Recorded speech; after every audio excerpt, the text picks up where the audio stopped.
import lay din po. Pare-pareho naman din 'yan 'no. So, of course, yung finalist ng, All Filipino nandiyan parati 'yan 'no.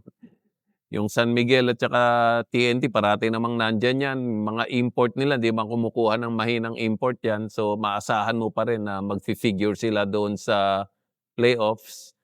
Andiyan siyempre yung Ginebra 'no. Yung Converge, it's always a dangerous team 'no, and, they're putting in yung resources na kailangan. Kakakuha lang nila kay, Calvin Abueva, so lalo pa silang lumakas.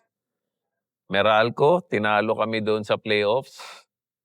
So, ayun tingin ko yun yung mga teams na puwedeng makasingit 'no or puwedeng dumating doon sa, latter parts ng playoff 'no. So, we're hoping kami rin na ano 'no makarating dun.